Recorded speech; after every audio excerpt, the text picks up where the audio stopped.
Time for culture, then Sean Rose here in just a few seconds' time. First, though, have you got a taste for expensive jewellery, but your wallet won't quite stretch to it? Well, head to the new exhibit at the Musée des Arts Décoratifs here in Paris, which showcases some 400 dazzling pieces. The collection includes some of the jewellery house's most unique and famous creations, including some worn by royalty.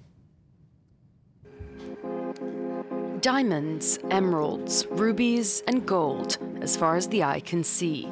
The crown of Farah Diba, former Queen and Empress of Iran, is on display here, as well as Grace Kelly's pearl necklace. Many of the iconic pieces are being shown to the public for the first time, and they form a chronological history of Van Cleef and Arpels. Jewelry isn't a secret universe, opaque, reserved for a few select clients whose lives we couldn't even imagine.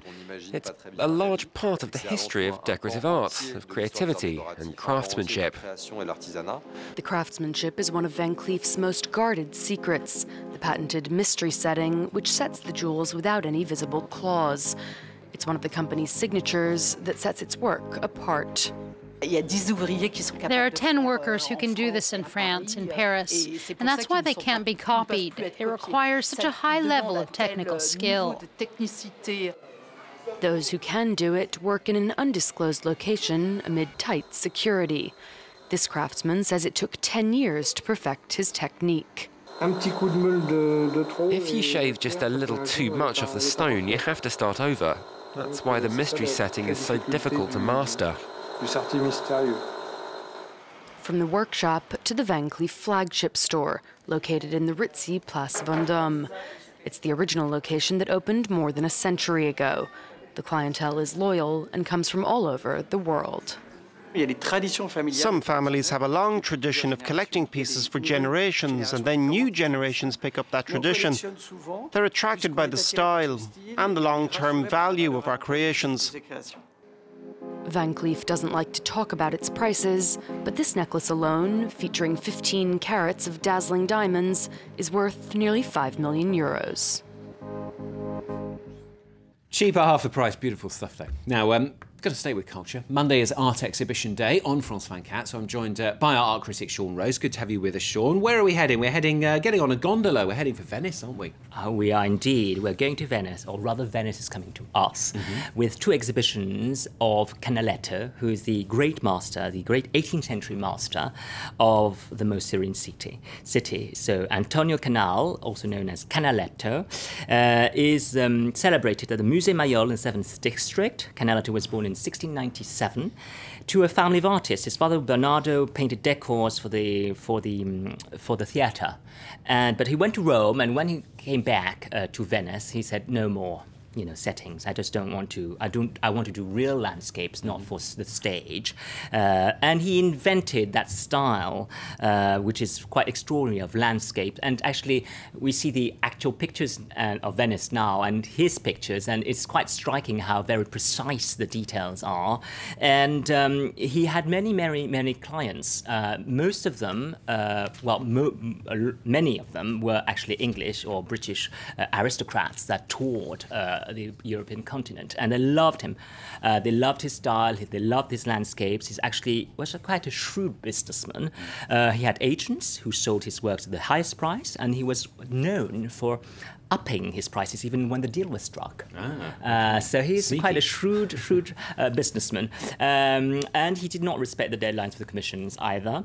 But anyway, he is the artist, the master of the views of Venice, and his art is terribly precise. His perspective are quite engaging. Yeah, you mentioned that word precise. How did he manage to be quite that precise? Did he have a special technique?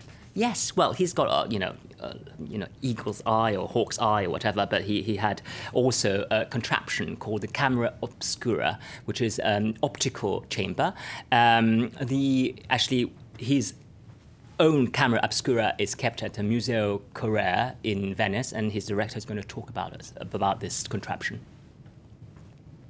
Questa è la camera ottica che This is the optical chamber that Canaletto probably used to compose his famous vedute. It's quite simple. It's been around since the 16th century. conosciuto a partire dal Cinquecento. It's a lens system with a reflecting mirror that projects in reverse. Riflettente che appunto proietta The image on a frosted glass. l'immagine su un vetro smerigliato.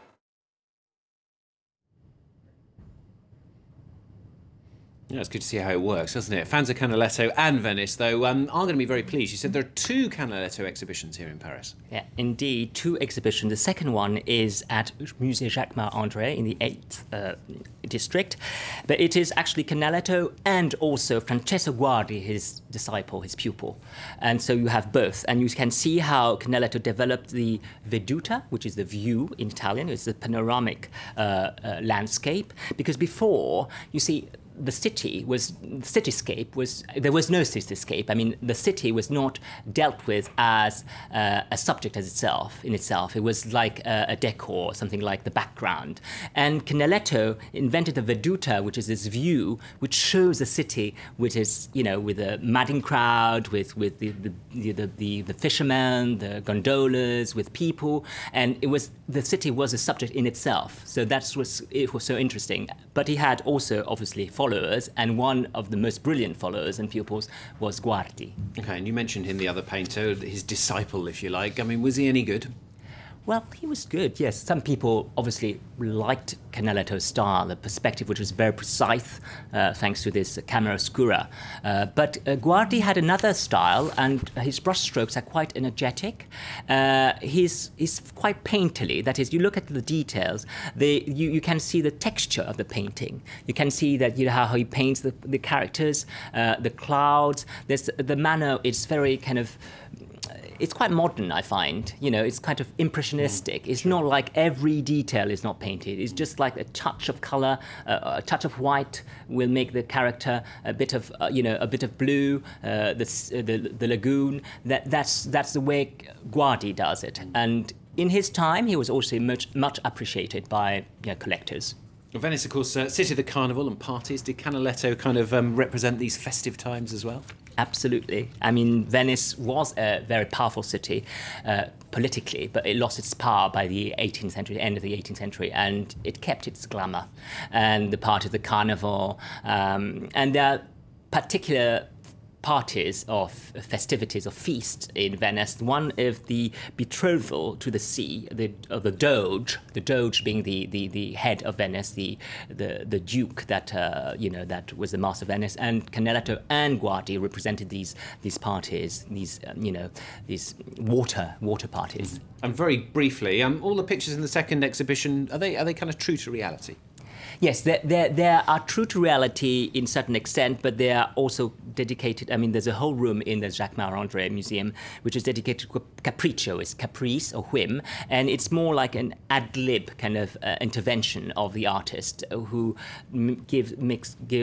adds rins to a landscape, rins that don't exist. But it's fairly romantic, and it just like, you know, it's like poetic license. Excellent. Sean, thank you very much. Sean Rose there with all those exhibitions here in Paris. Canaletto, the main man at the centre of it all. Thank you very much. You're watching Full Time Cat. News coming up after the break.